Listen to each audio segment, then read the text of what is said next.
आलसी ब्राह्मण। बहुत समय की बात है। एक गांव में एक ब्राह्मण अपनी पत्नी और बच्चों के साथ रहता था। उसकी जिंदगी में बेहद खुशहाली थी। उसके पास भगवान का दिया सब कुछ था।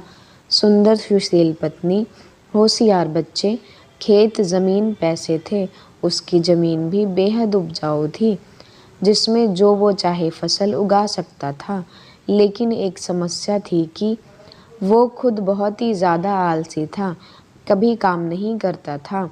उसकी पत्नी उसे समझा समझा कर थक गई थी कि अपना काम खुद करो, खेत पर जाकर देखो, लेकिन वो कभी काम नहीं करता था।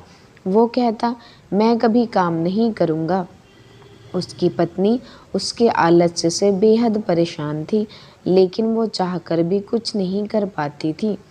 एक दिन एक साधु ब्राह्मण घर आया और ब्राह्मण ने उसका खूब आदर सत्कार किया।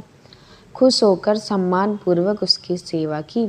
साधु ब्राह्मण की सेवा से बेहद प्रसन्न हुआ और खुश होकर साधु ने कहा कि मैं तुम्हारे सम्मान व आदर से बेहद खुश हूँ। तुम कोई वरदान मांगो।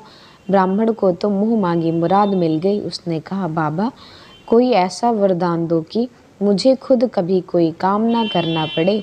आप मुझे कोई ऐसा आदमी दे दो जो मेरे सारे काम कर दिया करे। बाबा ने कहा, ठीक है, ऐसा ही होगा, लेकिन ध्यान रहे तुम्हारे पास इतना काम होना चाहिए कि तुम उसे हमेशा व्यस्त रख सको। यह कहकर बाबा चले गए और एक बड़ा सा राक्षस नुमा जिन्न प्रकट हुआ। वो कहने लगा, मालिक, मुझे कोई काम दो, मुझे काम चाहिए। ब्राह्मण उसे देखकर पहले तो डर गया और सोचने लगा। तभी जिन्न बोला, जल्दी काम दो वरना मैं तुम्हें खा जाऊंगा। ब्राह्मण ने कहा, जाओ और जाकर खेत में पानी डालो। यह सुनकर जिन्न तुरंत गायब हो गया और ब्राह्मण ने राहत की सांस ली और अपनी पत्नी से पानी मांगकर पीने लगा। लेकिन जिन्न कुछ ही देर में वापस आ गया और बोला, सारा काम हो गया है, अब और काम दो।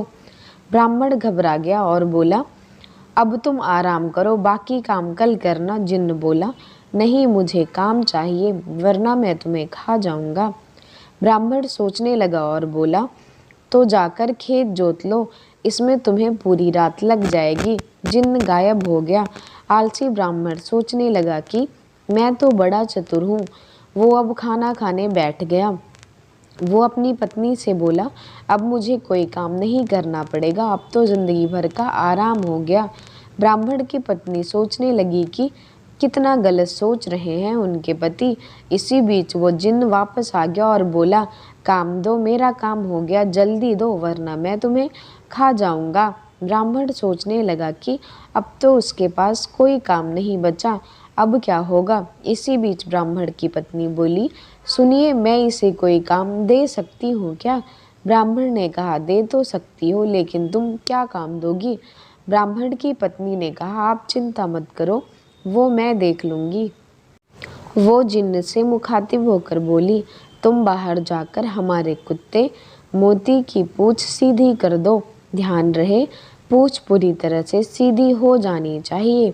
जिन्न चला गया।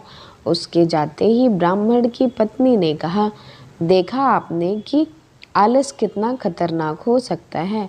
पहले आपको काम करना पसंद नहीं था, अब आपको अपनी जान बचाने के लिए सोचना पड़ रहा है कि उसे क्या काम दे। ब्राह्मण को अपनी गलती का एहसास हुआ। वो बोला, तुम सही कह रही हो, अब मैं कभी आलस नहीं करूँगा, लेकिन अब मुझे इस बात का डर है कि इससे आगे क्या काम देंगे। यह मोती की पूँछ सीधी करके आता ही होगा।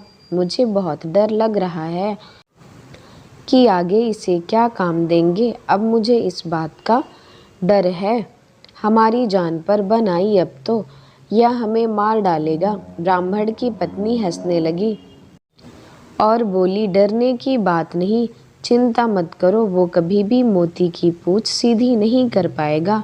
वहाँ जिन्न लाख कोशिश के बाद भी मोती की पूँछ सीधी नहीं कर पाया। पूँछ छोड़ने के बाद फिर टेढ़ी हो जाती थी। रात भर वो यही करता रहा। ब्राह्मण की पत्नी ने कहा, अब आप मुझसे वादा करो कि कभी आलस नहीं करोगे और अपना काम खुद करोगे। ब्राह्मण ने पत्नी से वादा किया और दोनों चैन से सो गए। अगली सुबह ब्राह्मण खेत जाने के लिए घर से निकला तो देखा जिन्न मोती की पूँछी सीधी कर रहा था। उसने जिन्न को छेड़ते हुए पूछा, क्या हुआ? अब तक काम पूरा नहीं हुआ क्या? जल्दी करो, मेरे पास तुम्हारे लिए और भी काम है। जिन्न बोला, मालिक, मैं जल्द ही यह काम पूरा कर लूँगा। ब्राह्मण उसकी बात सुनकर हंसते हंसते खेत पर काम करने चला गया और उसके बाद उसने आलस हमेशा के लिए त्याग दिया। सीख, आलस्य ही मनुष्य का सबसे बड़ा दुश्मन है। अपनी मदद आप करने से ही कामयाबी मिलती है और आलस करने से ज़िंदगी में बड़ी मुसीबतें आ सकती हैं।